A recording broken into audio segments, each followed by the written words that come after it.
Hello students, welcome to Srenikootha. আজি আমি তোমালোকৰ ক্লাস 3 আমি আৰু আমাৰ পৰিবেশ পাঠ্যপুথিৰ পাঠ নম্বৰ 4 শৰীৰৰ যতনৰ অনুশীলনী প্ৰশ্নোত্তৰবোৰ ডিসকাস কৰিম। আজি আমাৰ ফাৰ্স্ট প্ৰশ্নটো হৈছে যে উত্তৰ লিখা ক ভিতৰত খেলা খেল দুবিধৰ নাম লিখা। তোমালোকে উত্তৰত লিখিবা যে ভিতৰত খেলা খেল দুবিধৰ নাম হ'ল লুডু আৰু কি দবা। 2 নম্বৰ প্ৰশ্নটো হৈছে যে খেল পথাৰত খেলা দুবিধ খেলৰ নাম লিখা। উত্তৰত তোমালোকে লিখিবা কি ফুটবল আৰু ক্ৰিকেট, কাৰণ ফুটবল আৰু ক্ৰিকেট আমি ক'ত খেলো খেল পথাৰত খেলো।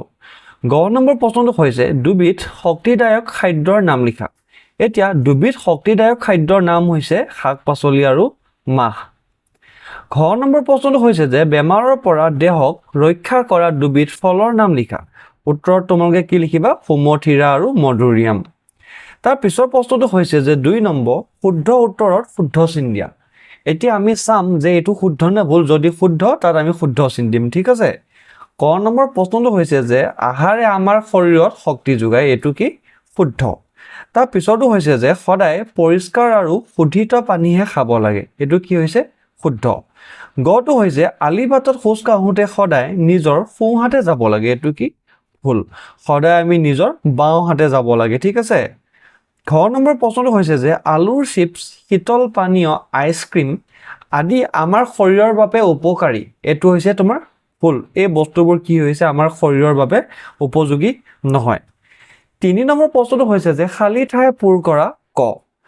আহাৰ নাখালে আমি কাম কৰিবলৈ দেশ নাপাওঁ, আৰু এই দেশৰ ঠাইত তোমালোকে কি লিখিবা আমি শক্তি নাপাওঁ, ঠিক আছে। তাৰ পিছৰ প্ৰশ্নটো হৈছে যে দেশ শৌচাগাৰ ব্যৱহাৰ কৰিব লাগে। উত্তৰত তোমালোকে লিখিবা যে কি আমি পৰিষ্কাৰ শৌচাগাৰ ব্যৱহাৰ কৰিব লাগে। গ নম্বৰ প্ৰশ্নটো হৈছে নিয়মীয়াকৈ খেলা ধূলা আৰু দেশ কৰিলে আমাৰ শৰীৰ সবল হয়। উত্তৰত তোমালোকে কি লিখিবা ব্যায়াম কৰিলে। ঘ নম্বৰ প্ৰশ্নটো হৈছে সেউজীয়া শাক-পাচলি, ফল-মূল আদিয়ে আমাৰ শৰীৰটোক দেশৰ পৰা ৰক্ষা কৰে। উত্তৰত তোমালোকে কি লিখিবা বেমাৰৰ পৰা ৰক্ষা কৰে। তো ষ্টুডেন্টস আজিলৈ ইমানেই, আমি নেক্সট ক্লাছত ইয়াৰ পিছৰ পাৰ্টটো ডিসকাস কৰিম। Thank U.